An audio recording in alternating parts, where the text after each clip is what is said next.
자, 지금 우리 사회 구조하고 있습니다.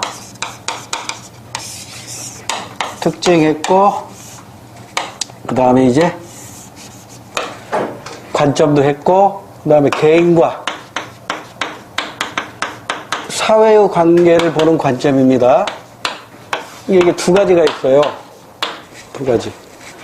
이게 수능에서는 매년 나와요. 매년. 근데 우리 시험에서는 5문제 나오니까 매년 나오지는 않을 거라고. 이게 뭐냐면, 개인과 사회 중에 개인이 우선이다라고 보는 관점이 있고요.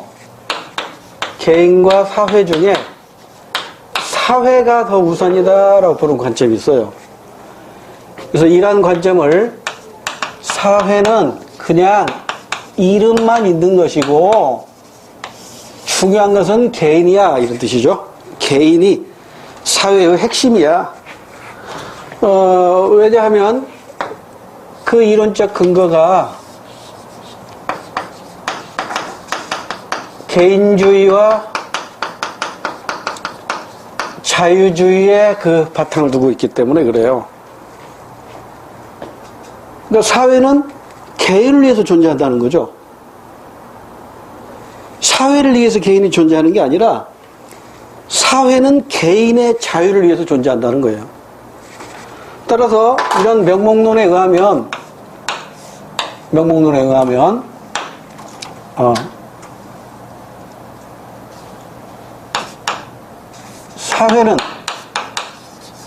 사회는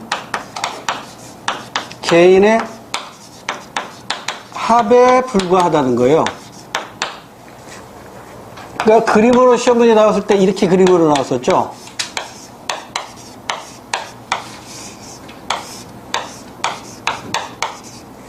그러니까 개인과 개인이 만나서 그냥 사회가 되는 것이야. 따라서 사회는 단순한 개인의 합에 불과한 것이다 라고 보는 관점이죠.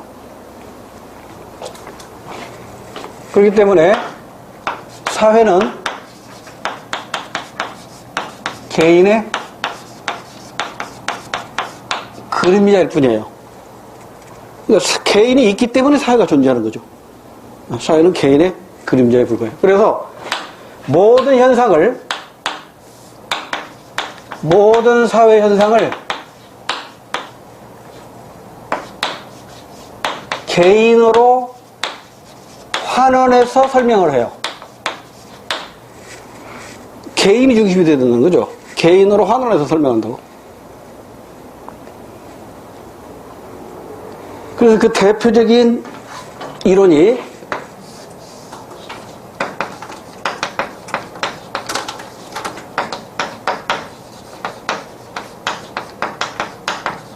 들어보셨죠? 우리 법과정치 시간에 사회계약론이라고. 사회계약설. 사회계약설은 사회는 개인의 자유를 위해서 계약을 통해서 만들어진 거라는 거잖아요. 그러니까 사회는 누구를 위해서 존재한다? 개인을 위해서 존재한다고 보는 거예요. 근데 이와 반대되는 개념이 등장하죠. 그게 아니라 사회는 실제로 존재해.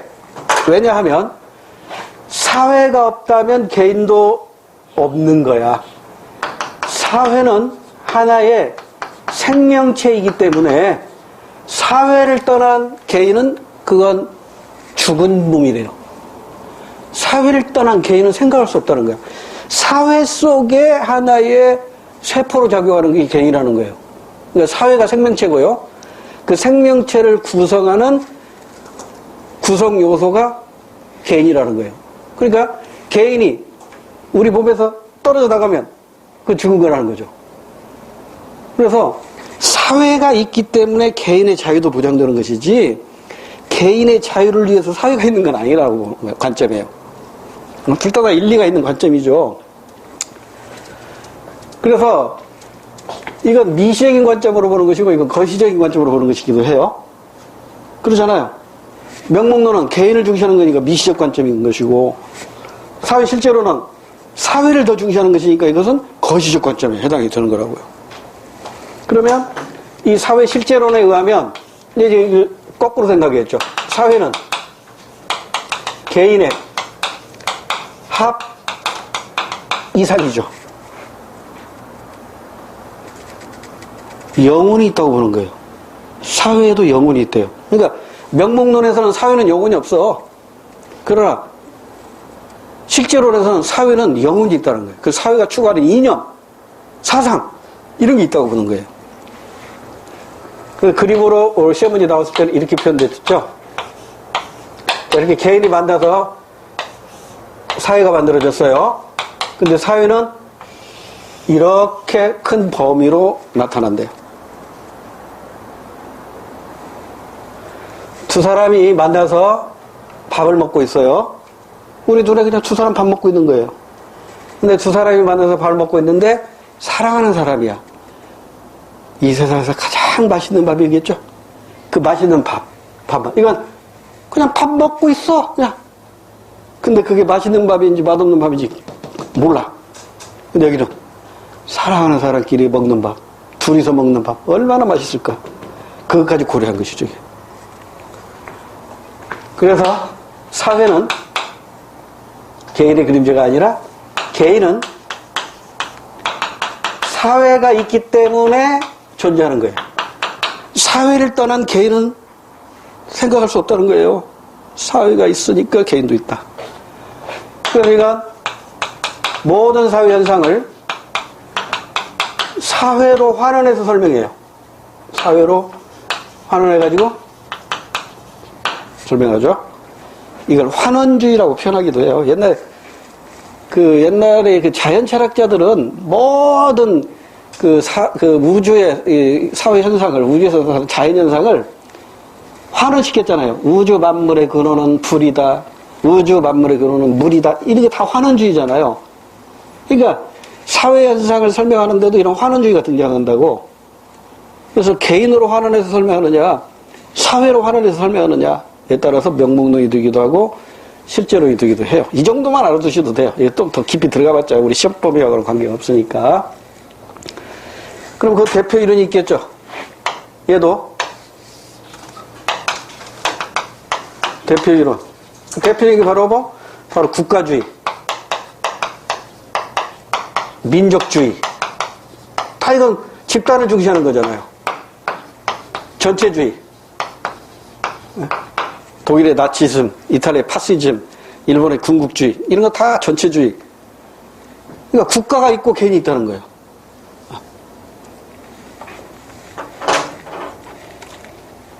그럼 이제 사례 가지고 이제 시험 문제를 내는데, 사례로 기출문제를 가지고 소개하면, 이를테면, 어느 축구 감독이 있어요.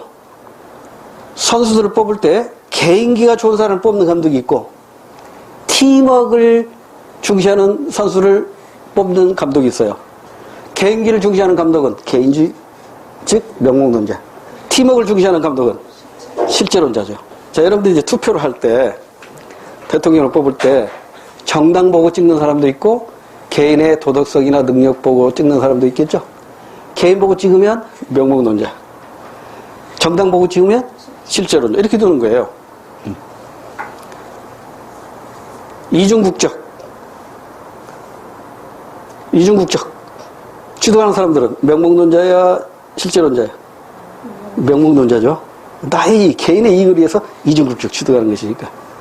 전쟁이 일어났다. 한국을 탈출하면 명목론자, 전쟁터에 나가겠다 실제론자, 이렇게 두는 거예요. 수능에서는 재밌는 문제도 있었잖아요. 독일하고 영국하고 전쟁이 벌어졌어. 독일군이 영국군 장교의 아들을 납치를 했어. 그리고 영국군 장교에게 확성기로 방송하는 거야. 영국군 장교 암흑에 들어라. 네 아들 포로로 체포되었다. 항복하지 않으면 네 아들 총살시키겠다. 아들 목소리 들어봐라. 아들이 탁 들어. 아들이 아빠 항복하세요. 나 좀 살려주세요. 이렇게 얘기합니다. 그러니까 영국군 장교의 목소리가 이제 확성기를 통해서 나옵니다. 아들아 미안하다. 대영 제국의 명예를 위해서 전쟁터에서 희생 당하기를 바란다. 아들은 무슨 논자? 명령론자. 아빠는 실제론자. 이렇게 다른 거예요. 이런 거 가지고 시문제를 낸단 말이에요. 됐죠? 그 다음. 자, 칠판이 좁아서 이것도 지우고.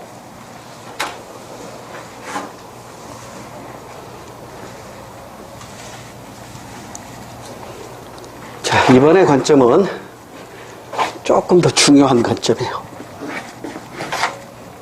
사회 구조에서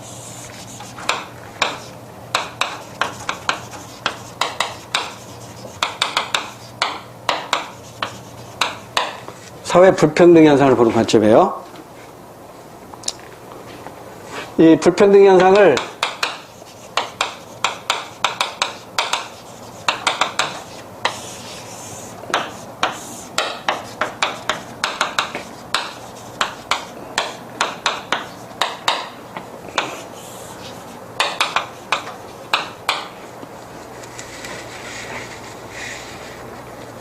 관점을 여기다 써도 되겠다.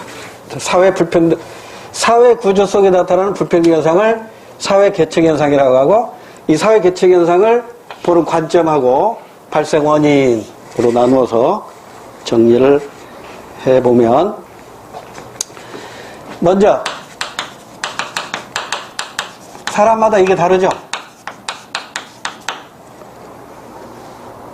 어떤 부모 밑에서 태어났느냐? 부모가 어떤 사람이냐에 따라서 금수저도 있고 흙수저도 있잖아요. 그 다음에 개인의 능력에 따라서 출세할 수도 있고 출세 못할 수도 있잖아요. 그러면 보세요. 출신이니까 부모 찬스를 쓸 수 있는 거죠. 그러죠? 그러니까 아빠가 부자면 자녀도 부자가 되는 거야. 그러니까 부모 잘 만나야 돼. 내가 아무리 노력해도 부모 잘못 만나면 아무 소용이 없는 거야. 그럼 이거 불평등 현상을 내 능력으로는 안 되는 거죠. 그러면 사회가 바뀌어야겠죠. 그러면 출신을 강조하는 사람 입장이라면, 사회 불평등이 왜 일어나? 출신 때문이야 라고 보는 사람 입장이라면 내가 바뀌어져야 돼? 사회가 바뀌어져야 돼? 사회가 바뀌어져야 되죠. 사회가 바뀌어져야 된다는 관점이 바로 갈등론이라고요. 그러니까 이 출신을 강조하는 입장이 바로 갈등론자의 입장이라면, 개인의 능력에 의해서 불평등이 나타나. 그러니까 사회는 너에게 얼마든지 기회를 주고 있어. 그러니까 네가 어떻게 열심히 하느냐, 게을리하느냐에 따라서 출세할 수도 있고 안 할 수도 있다고. 그러니까 사회가 바뀌어지는 게 아니라 네가 부지런해야 돼. 네가 변해야 돼. 기능론자겠죠? 그러니까 발생 원인이 출신 때문이다라고 보면 갈등론자고요. 능력 때문이다 하면 기능론자가 되는 거예요. 그 다음 두 번째는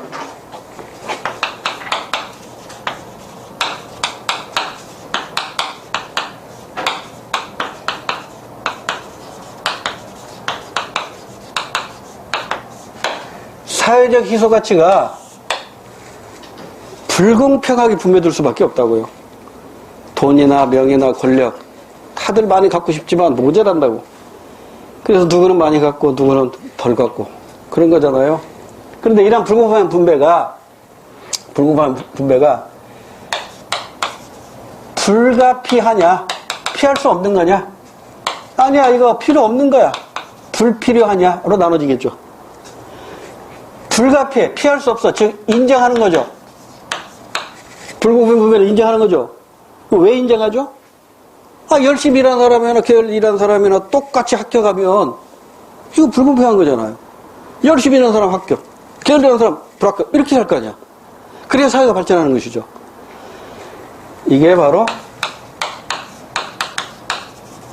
기능론자가 불필요해. 그러니까 이거 부정하는 거죠. 계층현상 자체를 부정하는 거야. 이거 잘못된 거야. 이거 뒤집어 바꿔야 돼. 갈등론자의 입장이 되겠죠.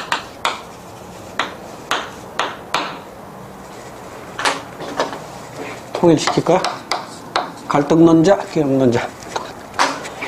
그래서 이 관점을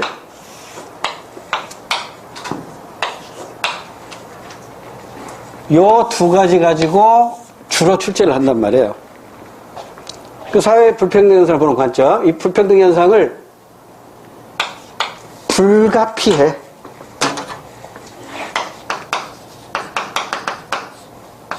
라는 관점과 불필요해. 불필요해. 라는 관점으로 나눠져요. 불가피하다는 것은 불평등을 인정하는 거예요. 불필요해. 이건 불평등을 부정하는 거예요. 이 정도로 맙시다. 그러니까 인정하는 것이니까 변화할 필요가 없어요. 사회 변화를 요구하지 않아요.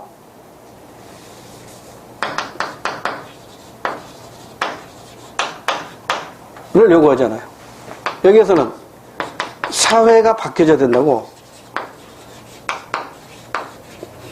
사회 변화를 요구해요.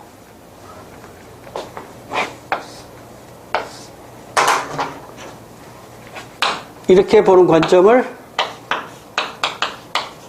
기능론, 이렇게 보는 관점을 갈등론이라고 하고, 그러니까 이 기능론은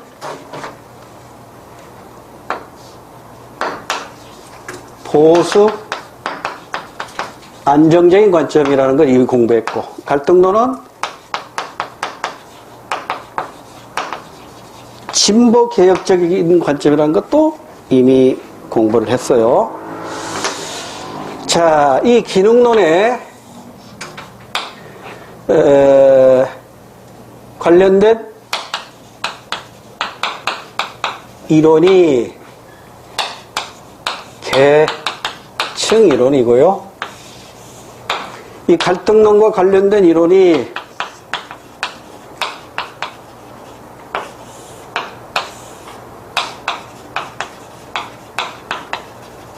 계급 이론이에요. 계급. 자, 지금 계층이라는 용어하고 계급이라는 용어가 나왔단 말이에요. 이 차이점을 아는가 가지고도 출제를 해요.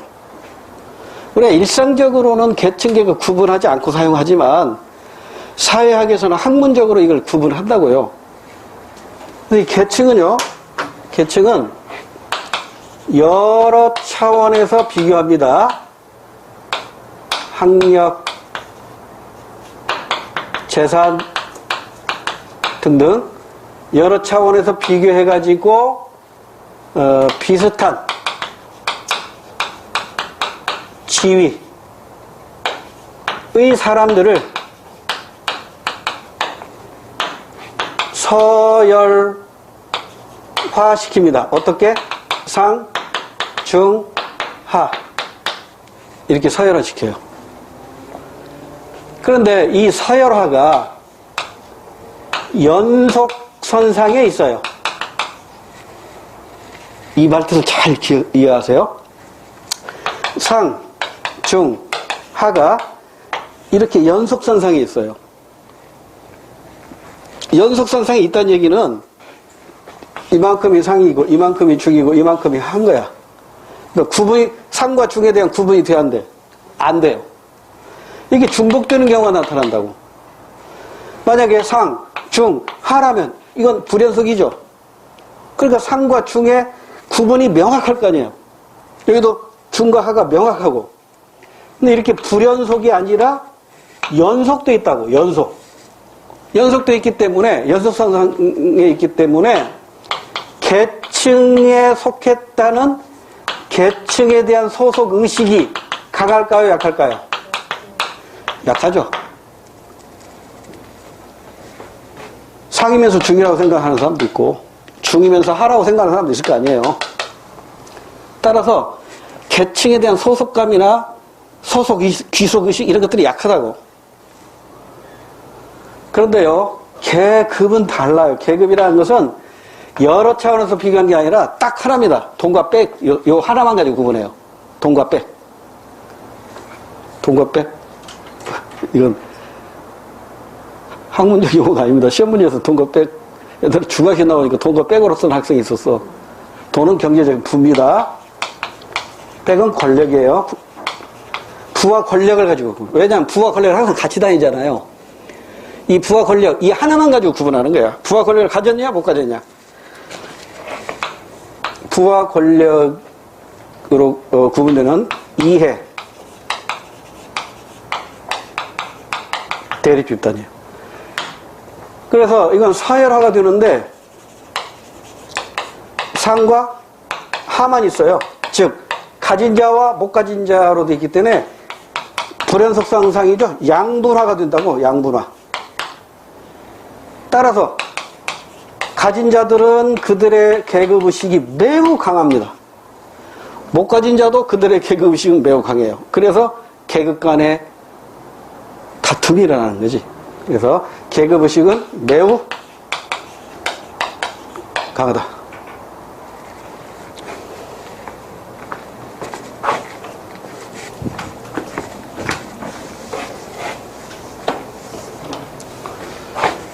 이러한 계층 이론의 대표 이론이 있어요.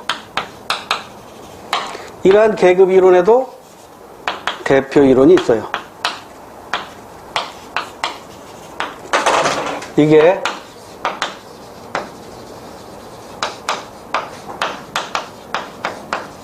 다원론적 계층 이론.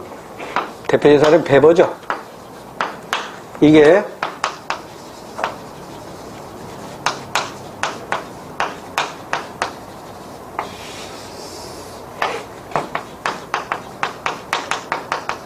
마르크스죠.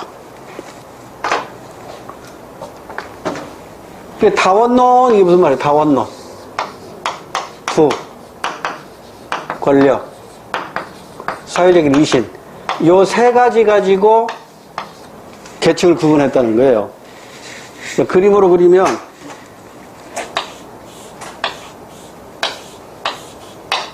부, 상중하, 권력, 상중하,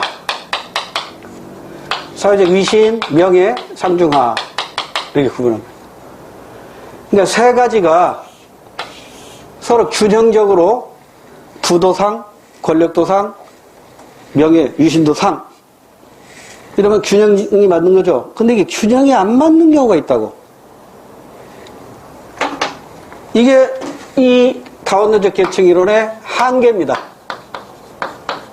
지위, 불일치 현상이 나타나요. 지위 불일치 현상이 나타난다고. 예전 기출문제 대표적인 예. 새빵 사는 교수. 새빵 사니까 경제적 부는 하류층. 대학 교수니까 사회적 위신은 상류층이잖아요. 새빵 그럼 이걸 상류층으로 분류해야 돼요? 하류층으로 분류해야 돼요? 아니 그냥 평균적으로 중? 애매하잖아요. 이 논리적으로 안 맞는다고.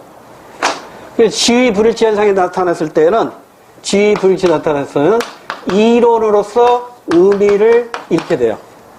논리가 부족한 거지. 이론으로서 의미를 잃게 된다.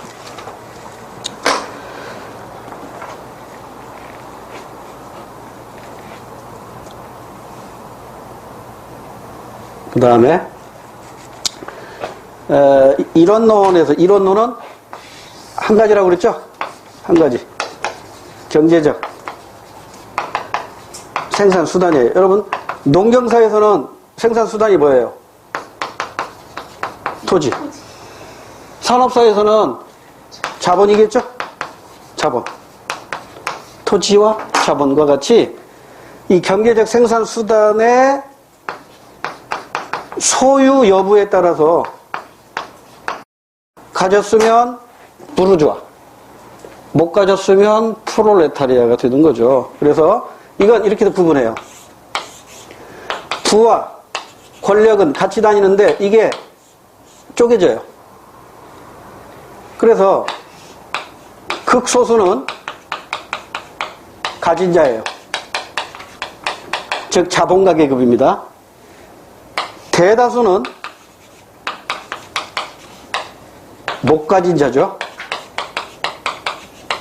즉 프롤레타리아, 노동자 계급. 그러니까 자본가 계급이냐 노동자 계급이냐 이거 둘로 쪼개집니다. 이렇게 쪼개지는 거예요. 이게. 자를 수가 있다고.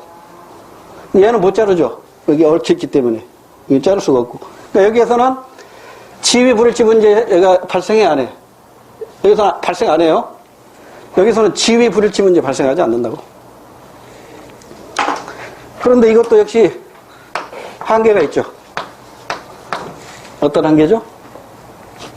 어떤 한계? 얘는 다원화 사회에서는 의미 없어요.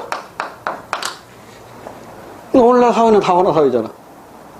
다원화 사회에서는 이 이론론적 계급 이론이 의미가 없다 정도로 알아두시면 돼요. 자, 그럼 이제 계층 현상도 끝났고, 그 다음에 이 불평등 현상의 유형, 이 다양한 불평등 현상이 있는데 우리 책에는 3가지가 나와요. 근데 이것도 이 도표 분석 문제로 출제가 되고 있거든요. 지금 우리 시험에서도 지금 많이는 안 나왔어도 2번인가 나왔어요. 2번. 2013년도부터 지금까지 2번 나왔으니까 자주 나오는 건 아니지만 또 나올 때가 됐다고. 띄엄띄엄 나오다 보니까 또 나올 때가 됐단 말이에요. 그 중에 하나 뭐냐면 이 불평등 현상 중에 첫 번째 불평등 문제가 뭐냐면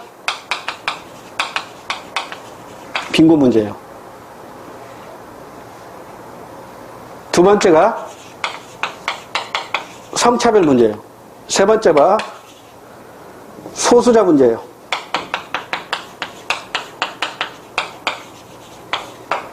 사회적 소수자 문제. 그러니까 이 소수자라는 게 뭐 숫자가 적어서가 아니고요. 사람은 많더라도 사회적으로 소외되었기 때문에 소수자 문제가 발생하는 거예요. 근데 이 성차별 문제는 별로 문제거리가 없어. 소수자 문제도 이게 숫자 가지고 하는 게 아니라는 거 알면 그 문제감이 없는데, 이 빈곤 문제가 최근에 도표 분석 문제로 수능에서는 많이 나와요. 근데 우리 공무원 임용시험에서 지금까지 2번 정도가 나왔어요. 2번 정도? 또 언제 나올지 모르니까 이 빈곤 문제도 우리가 따로 도표 분석 문제, 단원별 문제 풀이할 때밖에 못해요. 지금 설명하기는 너무 시간이 많이 걸리니까. 다만 개념적으로 이 정도만 알고 가자고요.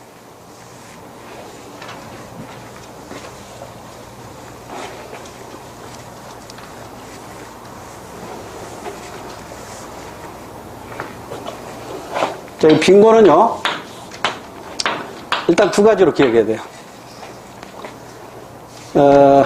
주관적 빈곤이 있고요, 객관적 빈곤이 있어요. 주관적 빈곤은 자기가 생각이 나름인 거죠. 거지라도 행복한 사람 있잖아요.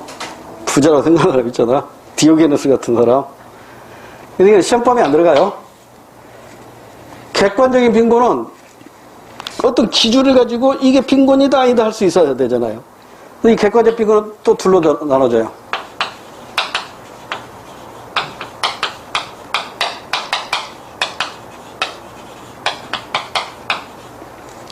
이 시간에는 개념만 알아두세요. 도표 분석할 때는 이걸 활용하게 되는데, 이 절대적 빈곤의 기준은 뭐냐면 절대적 빈곤 선이라는 게 있어요. 상대적 빈곤 선이라는 게 있어요. 일단 선만 알아두세요. 절대적 빈곤 선하고 상대적 빈곤 선만 일단 알아두세요. 절대적 빈곤 선은 뭐냐면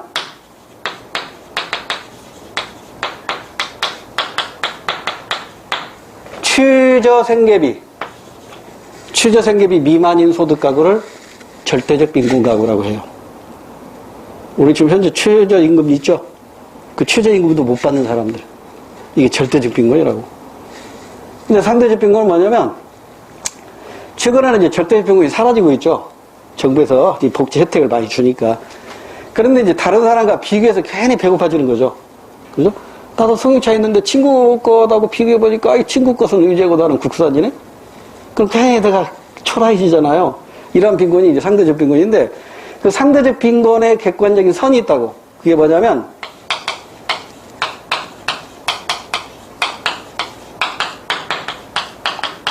이게 중위소득이라는 건 뭐냐면, 한 나라 국민을요, 가난한 사람부터 최고 부자까지 줄을 쫙 세워가지고 그 중에 한 가운데 딱 사람 딱 당신 얼마 벌어? 얼마요? 아, 이게 중위소득이야. 그러니까 평균소득의 개념하고는 달라요. 평균소득은 가난한 사람부터 부자까지 소득을 전부 합쳐가지고 인구로 나누면 그게 평균소득이고, 즉 1인당 GDP가 평균소득의 개념이고, 중위소득은 줄 세워가지고 그 중에 한 가운데 있는 사람의 소득이 얼마냐, 이걸 중위소득이라고 해요. 그러니까 평균소득과 중위소득은요, 가까울수록 공평한 나라야. 이게 멀어질수록 불공평한 나라야. 우리나라 지금 계속 멀어지고 있습니다. 빈부격차가 커지고 있다는 얘기야. 이 얘기는 이제 다음에 제가 문제 풀이하면서 더 자세하게 설명해 드릴게요. 이게 지금 다 설명 못해. 그러니까 일단 이렇게 개념만 알아두셔. 절대적 빈곤선하고 상대적 빈곤선은 객관적으로 마련되어 있다. 기준이 마련되어 있다. 그래서 시험 문제는 주관적 빈곤은 시험 문제 안 나오지만 객관적 빈곤 가지고는 출제를 한다. 불평등 현상에 대한 유형 중에 이게 도표 분석 문제로 출제될 가능성이 있다. 왜? 수능에서 여러 번 나왔거든. 계속 나오고 있고. 우리 시험은 지금 2번인가밖에 안 나왔거든. 자, 그 다음에 이제 사회 구조 이 정도 마무리가 됐고요.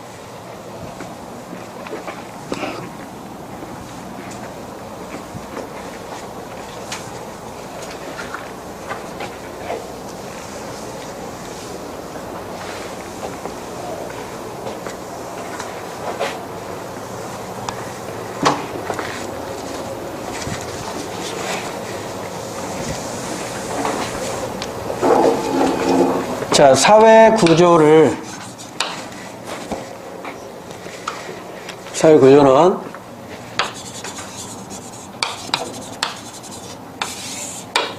움직입니다. 아까 변동성이 있었잖아요. 동적으로 움직인다고. 멈춰있는 게 아니야. 계속 움직인다. 우리 사회 구조 계속 바뀌고 있잖아요. 법도 새로 나오고 어떤 것도 없어지고 제도가 또 새로 생기고. 그래서 사회 구조가 동적으로 변동되는데 이걸 사회 변동이라고 해요. 이 사회 변동에서는 이게 출제 포인트예요. 사회 변동은 크게 두 가지로 변동 방향면에서 그리고 사회 구조면에서. 근데 시험 문제는 이쪽에서 주로 출제가 되더라고요. 왜냐하면 이 구조면은 별로 설명할 만한 게 없거든. 왜? 이게 기능론과 갈등론이거든요. 그러니까 기능론은 우리 이미 공부했잖아. 보수 안정적. 갈등론은 진보 개혁적. 기능론 사회 구조 변화하면 안 돼. 이대로가 좋아. 이거. 갈등론은 사회 구조 바꿔야 돼. 뒤집어야 돼. 이거잖아요. 근데 문제는 이제 방향면이라고, 방향. 일정한 방향이 있느냐, 일정한 방향이 없느냐 이거예요. 일정한이 무슨 뜻이야? 하나로 정해진 이런 뜻이죠. 일정이니까 방향이 하나밖에 없다는 거예요. 그래서 진화론적 관점이 있고요. 순환론적 관점이 있어요. 그러니까 진화론이니까 진보라는 방향만 인정해요. 진보라는 방향 하나밖에 없어요. 순환론적 관점은 진보와 퇴보가 반복돼요. 순환된다 이 말이에요. 그렇게 순환하다 보면 사회가 사라질 수도 있겠죠. 그러잖아요. 사회가 번창했다가 쇠퇴했다, 번창했다가 쇠퇴했는데 쇠퇴했다가 쇠퇴하다 보면 그 사회가 잉카 제국같이, 우리나라 고려 왕조, 조선 왕조 같이 없어져 버릴 수도 있다고. 그러나 진화론에서는 한 번 선진국은 영원한 선진국인 거야. 계속 선진국은 진보만 해나가니까. 그러니까 어느 게 선진국적 관점이에요. 진화론적 관점은 선진국이 주장하는 거라고. 야, 우리 따라와. 우리 따라오면 너네들도 부자 돼. 왜? 우리는 절대 가난해지지 않거든. 계속 부자가 되거든. 이거거든. 근데 순환론은 아니야. 부자 됐다가 거지 됐다. 부자 됐다 거지 됐다. 이렇게 하다가 거지에서 죽을 수도 있다는 거예요. 그럼 죽고 안 죽고는 숙명이야.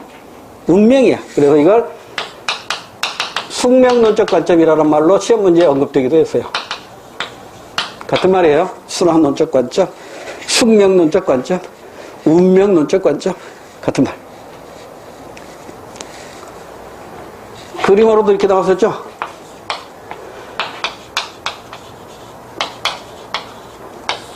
이게 진화론적 관점이죠. 이건 순환론적 관점이겠지? 진보태 부가. 그러니까 우리가 보통 단계설이라는 게 있죠. 단계설. 인류 역사 발전을 5단계로 구분하는 사람이 있죠. 원시공산제, 고대도예제, 중세봉건제, 자본주의제, 사회주의제, 공산주의제 이렇게 막 발전한다고 보는 관점. 이게 다 뭐야? 진화론이거든. 계단식으로 이렇게 다 진화한다는 거거든요. 그러니까 순환론은 위에 올라가면 내려올 수도 있어야 돼요. 근데 단계로는 위로 올라갈수록 계속 계단을 올라가긴 하지 내려오진 않아요. 그러니까 무슨 단계론, 무슨 단계설 하면 전부 진화론으로 이해하시면 돼요. 됐지요? 그 사회 변동에서는 출제될 이유밖에 없어. 그러면 그 다음 단계입니다.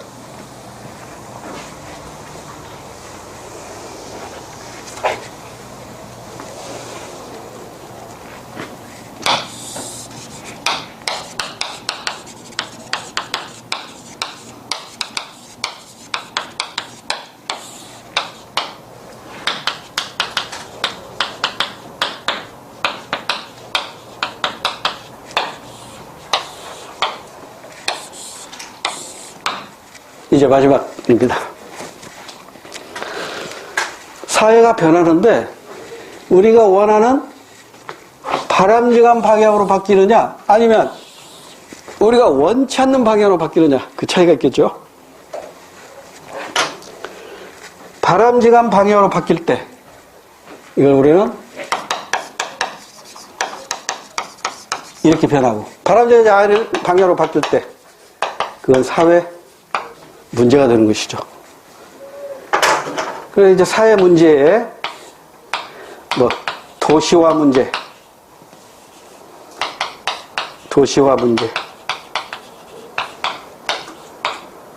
농촌 문제, 도시 문제, 농촌 문제, 인구 문제, 실업 문제, 노동 실업 문제 굉장히 많죠. 이런 것들은 우리 교재들 한번 읽어봐도 되고요. 사회 문제는 별로 설명할 게 없는데 이걸 보는 이제 관점이 있겠지. 사회 문제를 보는 관점.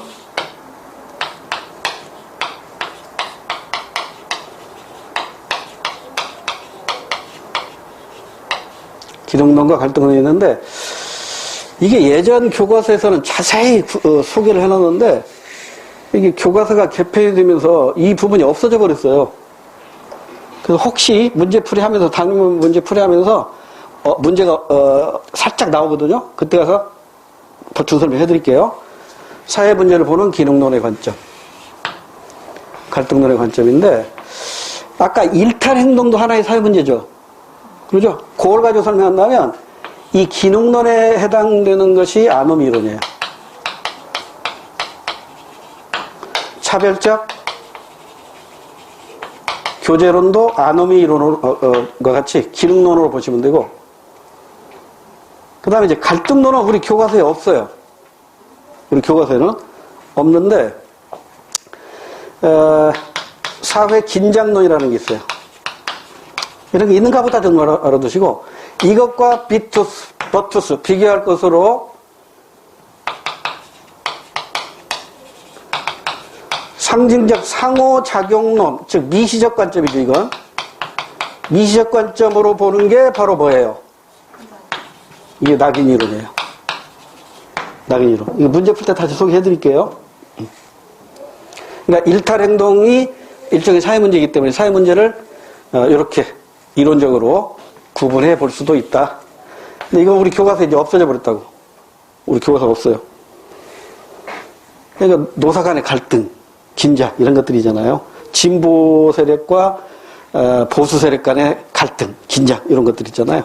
이게 우리 교과서에 이게 없어. 그리고 이 세 가지는 일탈행동론 해가지고 소개를 돼 있다고. 이 정도만 하시고 나중에 문제 풀이할 때 조금 더 보완해 드릴게요. 그 다음에 이제 사회 발전, 바람직한 방향으로 발전하는 게 이제 사회 발전인데, 이 사회 발전을 위해서 이걸 보는 관점이 역시 두 가지예요. 하나가 근대화론이고 또 하나가 이와 대립되는 거죠. 종속이론이라는 게 있어요. 종속이론. 그래서 이 근대화론 하면 뭐냐면, 이게 근대화라는 게 뭐냐면 전 근대사회가 근대사회로 바뀌는 거거든요. 그러면 전 근대사회가 근대사회로 바뀐다는 게 뭐냐? 바로 이거예요. 전통사회가 전통사회에서 벗어나는 거예요. 더 쉽게 말하면 농경사회에서 벗어나는 게 바로 근대화예요. 근데 이 근대화의 개념은 시험 문제 잘 안 나오는데 이해를 돕기 위해서 설명드리면 경제적 근대화가 있고요. 사회적 근대화가 있고 정치적 근대화가 있어요. 그러면 이 중에 가장 중요한 건 뭐냐면 경제적 근대화예요. 그럼 경제적 근대화가 뭐냐? 산업화입니다. 산업화가 뭐죠? 산업 구조의 고도화예요. 1차 산업보다 2차 산업의 비중이 커지고 2차 산업보다 3차 산업의 비중이 커질 때 이걸 산업화라고 해요. 그러니까 산업화가 이루어지면 근대화가 이루어졌다고 보는 거예요. 그럼 우리나라는 언제 이루어졌느냐? 80년대 중반에 이루어져요. 그러니까 우리나라는 80년대 중반에 경제적 근대화가 이루어지고 또 80년대 중반에 정치적 근대화도 이루어져요. 정치적 근대화가 뭔데? 민주화. 근데 오늘 시험범위에 잘 안 나오더라고. 근데 하나 남은 건 이제 정치적 근대화죠. 우리나라 정치인들 하는 꼬라지 보면 아직 멀었어요. 이 정치적 근대화는 아직도 멀었더라고. 일단 시험범위와 관련해서 근대화하면은 경제적 근대화에 초점을 맞추세요. 산업 구조의 고도화. 1차보다 2차, 2차보다 3차 산업의 비중이 커질 때 이걸 근대화라고 얘기하는데, 그러면 이게 산업, 그러니까 이 근대화로는 그 전제가 산업화입니다. 근데 이 근대화로는 말을 바꾸면, 이 근대화로는 말을 바꾸면, 다른 말로 말을 바꾸면 이건 서구화예요, 서구화. 선진국 따라가자는 거예요. 왜? 아까 우리 사회 변동의 진화론적 관점이 있었죠? 이 진화론적 관점에 영향을 받은 것이 근대화론이거든요. 선진국은 진보만 있다는 거예요. 진보만. 그러니까 선진국을 따라오라는 거야. 그러면 누구나 다 근대화를 이룰 수 있다는 거예요. 그러니까 서구화, 서구 선진국을 따라오라는 거예요. 따라서 이 근대화론에서는 전통을 완전히 무시해버립니다. 전통을 완전히 무시해버려요. 그러니까 우리나라 식으로 얘기하면 우리나라의 전통적인 문화 다 버려버려야 되는 거야. 그냥 선진국인 미국의 모든 문화를 다 그냥 그대로 가져오자는 거예요. 가능해요? 이건 안 되죠. 그래서 여기에 반발해서 등장한 게 서구에 발전된 걸 도입하면서 우리 것도 지키자. 이게 신근대화론인데 수능에서는 한번 언급이 됐는데 우리 시험에서는 안 나올 것 같아. 예, 우리 교과서는 없거든요. 근데 수능에서 한번 언급이 됐었어요. 그러니까 이 근대화론의 문제점이 뭐다? 전통을 무시한다는 거예요. 그래서 새롭게 등장한 게 신근대화론이 있다 정도만 알아두시고, 종속이론은 뭐냐면 이건 미국 따라가자고 웃기는 얘기 봐라. 미국에서 벗어나야 된다는 거야. 미국이 주변 국가들을 너무 착취한다고 보는 거예요. 그 대표적인 주변 국가가 중남미입니다. 쿠바 같은 나라. 지금도 사이가 안 좋았는데 조금 좋아지고 있죠. 쿠바라든가 베네수엘라라든가 이런 브라질이라든가 아르헨티나. 이 중남미 국가들은요, 미국과 사이가 안 좋았어요. 80년대. 그러니까 이 종속이론은 80년대 중남미 국가에서 등장한 것으로 이것은 그 강대국의 경제적 착취로 저발전 단계에서 벗어나야 된다는 거예요. 탈피해야 된다는 거예요. 탈피. 그 탈피해야 된다는 주장이 바로 종속 이론입니다. 종속 두자는 이론이 아니라 종속에서 벗어나자는 이론이에요. 그러니까 지금은 어디가 있어? 무덤에 가 있어. 지금 없어요. 그러니까 우리나라의 근대화는 뭘로 설명이 가능해요? 종속 이론으로 설명할 수 있어요? 근대화로 설명할 수 있어요? 근대화로 설명된다고. 그래서 이 근대화도 이제 선발선진국의 근대화, 후발선진국 근대화, 신흥공국 근대화 다른데 이것도 나중에 문제 풀이하면서 간단하게 소개해 드릴게요. 자, 그러면 이제 사회발전의 관점이 있는데 사회발전에 전제 조건이 있어요. 사회가 발전하려면, 즉 우리가 원하는 방향으로 사회가 발전하려면 적어도 이게 확립돼야 돼요.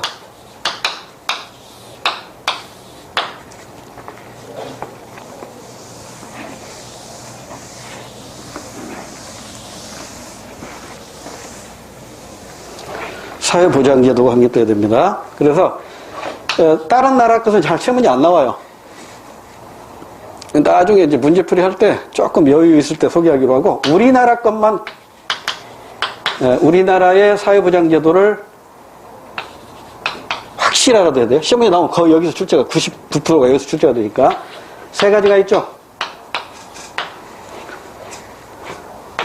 사회 보험제도, 공공 부조제도, 사회 서비스제도, 이렇게 세 가지예요. 이 세 가지가 어떻게 다른가 가장 핵심적인 것만 몇 개 정리해 드릴게요. 시험 문제에서 자주 언급되는 것만 이렇게 정리하면, 먼저 대상은, 사회보험은 전 국민 대상으로 하죠. 이거 우리 뭐라고 해요?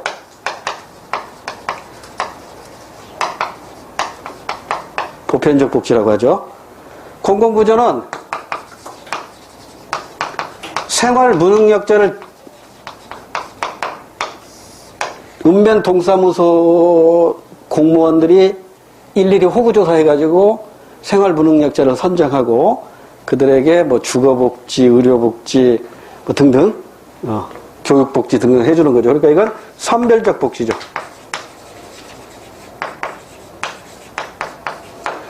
그 다음에 사회서비스는 사회보험이나 공공부조 혜택을 받지 못하는 소외된 사람들, 소외된 이웃들, 장애인이라든가 독거노인이라든가 미혼모라든가 이러한 사회적으로 소외된 사람들에 대한 혜택이에요. 그러니까 이것도 선별적 복지가 되는 것이죠. 그 다음에 사회보험은 그러면 무슨 돈 가지고 하느냐? 보험료를 가지고 하죠. 근데 이 보험료는 국가, 회사, 개인 공동부담이죠. 공동부담. 그래서 이걸 상호부조다 이렇게 표현해요. 그러니까 공동부담하니까 이걸 상호부조라고.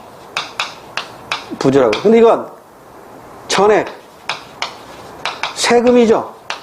전액 세금이니까 공공부조라고 하는 거야. 공공부조. 세금 걷어가지고 세금 못 낸 사람에게 혜택 주는 거라고.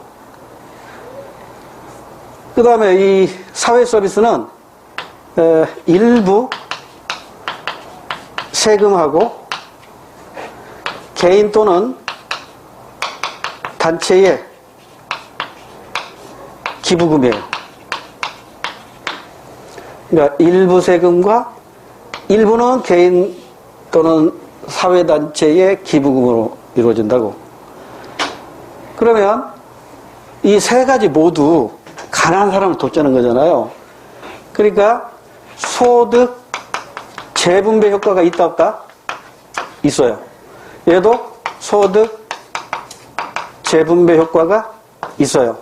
얘도 소득 재분배 효과가 있어요. 가장 큰 건 뭘까요? 얘가 가장 크죠. 소득 재분배 효과가 공공부조가 제일 커요. 그러면 사회보험하고 사회서비스 중에 소득 재분배 효과가 큰 걸 찾으려면 뭘로 찾아야 할까요? 얘가 조금 더 큽니다. 그러니까 순서대로 한다면 소득재부비과 가장 큰 게 공공부죠. 왜? 전액 세금이니까. 그 다음에 일부 세금으로 가는 사회서비스가 소득재부비과 그 중간 정도고, 가장 적은 건 사회보험이지만 소득재부비과가 없는 건 아니잖아요. 그래서 시험 문제에서 사회보험은 소득재부비과가 없다 하면 이건 틀린 거예요. 있어요. 있지만 크지는 않죠. 그 다음에 사회보험은 사전적 보호제도예요? 사후적이에요? 사전적 보장이죠. 미리 보험료 걷었다가 사고 당하면 지급하는 거잖아요. 공공부조는 사후적 보장이죠. 얘도 사후적 보장이죠.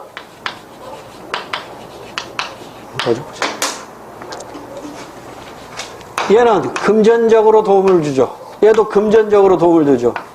얘만 어때요? 얘만. 돈으로 주는 게 아니잖아요. 시설이라든가 또는 현금이 아닌 새로운 그 복지 뭐라고 표현해야 돼요? 그 알선, 뭐 취업 알선이라든가 이런 것들, 장애인에 대한 재활 사업이라든가 이런 식으로 얘만 비금전적이에요. 이것도 시험 문제에서 묻는 것이죠. 그 다음에 이제 종류는 칠판이 좁은데 4대 보험 아시죠? 건강보험, 산업재해 보상보험, 산재보험, 고용 및 실업보험, 국민연금. 그 밖에 공무원연금, 군인연금, 또 뭐가 있어요? 사립학교 교원연금. 이런 연금제도가 바로 사회보험이죠. 공공부조, 대표적인 거예요. 그 생활, 기초생활수급자제도, 기초생활수급제도.